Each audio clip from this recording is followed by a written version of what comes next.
Dial D for Zombies, which is obviously a parody of Night of the Living Dead. But anyway, yeah, Bart Simpson has to find another book to read because he's reading the little kid's pop-up book in class, so he finds a weird section of the library with a book that apparently raises the dead, and zombies walk amongst the whole earth, including Springfield, and bite the hell out of flesh out of people that they know and love. So they board up the house, and, well, then they realize they can find a book that can reverse the spell. What more do I have to say there?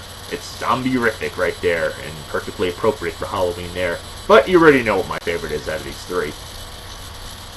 Treehouse of Horror 6. Yep, on Season 7 to be exact. And again, I might add, there's really no intro aside from that classic Treehouse of Horror intro. I sound like a broken record on that. But anyway, first one is Attack of the 50-Foot Eyesore, a title parody of the 1958 science fiction movie Attack of the 50-Foot Woman. And it involves Homer buying the big colossal donut, which he obviously doesn't get what exactly is advertised. And what does he do? He does the unthinkable and wraps a chain around a giant donut on the Lard Lad advertisement outside and steals the thing. So the advertisement gets struck by lightning and comes to life, and pretty much all the other ones do, and run amok amongst Springfield, wreak havoc, and so it's up to them to reverse the whole spell, or whatever the hell you'd call it.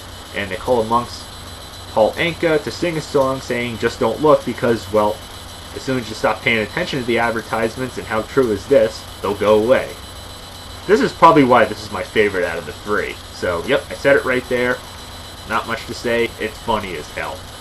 Part 2 is A Nightmare on Evergreen Terrace. What else could it be a parody of? Yep, Nightmare on Elm Street. Yep, with Groundskeeper Willie as the fedora-wearing, razor-claw-sharp, dream-invading monster himself, and, well, the children are the victims because of an incident that took place at school. What else do I have to say? He invades dreams, and Bart and Lisa become the heroes of the story, and even Maggie too as well. Then Part 3, Homer 3, or Homer to the Third Power, whatever way you want to pronounce it. Looks almost like Alien 3, but it's actually a parody of yet another Twilight Zone episode called Little Girl Lost. And it involves Patty and Selma coming over from one of their trips, and Homer goes to hide out of all places. Behind the wall is what they call the third dimension, and it makes him look three-dimensional and CGI-ish. Yeah, this is the first time you ever see any of the Simpsons look anything like this, and he feels trapped, and they get everybody over to the house to try to find out where he went, and the experiment, and so forth. So yeah, it takes an interesting leap, to say the least. So, not much to say there. It's very fascinating, as well as funny at the same time.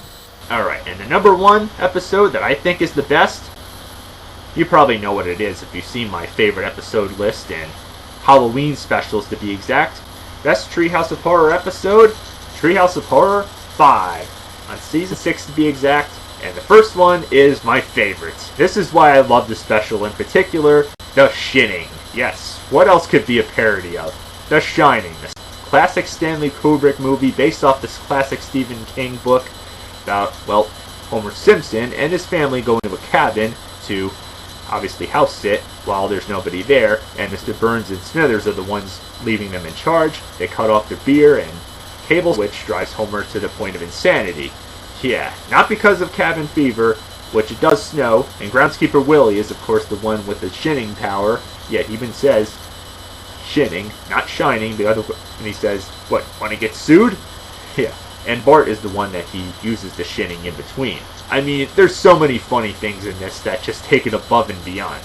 I mean, with the typewriter saying feeling fine, and then the walls saying no TV and no beer make Homer go crazy, Bart cutting through the hedge maze, and Moe being the ghost of the bartender trying to serve Homer a beer if he kills his family to be exact.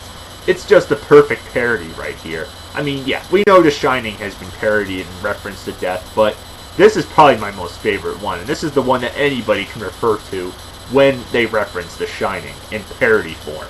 I mean, it's just genius.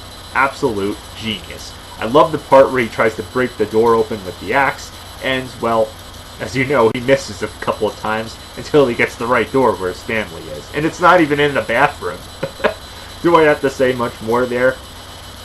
Oh, and the running gag throughout this whole thing, and even this episode included, is Groundskeeper Willie trying to be the hero, and he gets axed in the back. Yep. I don't have to say much more there. Hilarious as ever. Then part 2 is Time and Punishment, which is a parody of a short science fiction story, A Sound of Thunder. And it involves Homer getting his hand jammed in a toaster, breaking it and fixing it down in the basement, in which he does a lot more than just fix it. He creates a time machine sending him back to the dinosaur age, where of course he kills one animal, where it alters the future, and he keeps going back and forth, and the future is always different, until eventually it's almost back to normal. Then the last part is Nightmare Cafeteria, and this one is a parody of an old 70s movie, Soylent Green, which was about overpopulation of the Earth. This episode is about Bart Simpson going to detention, and where the detention hall is overpopulated with too many kids, so they end up moving half the detention in the cafeteria, and what do you know, they start butchering kids and serving them for lunch. Wow, pretty sick, I have to say.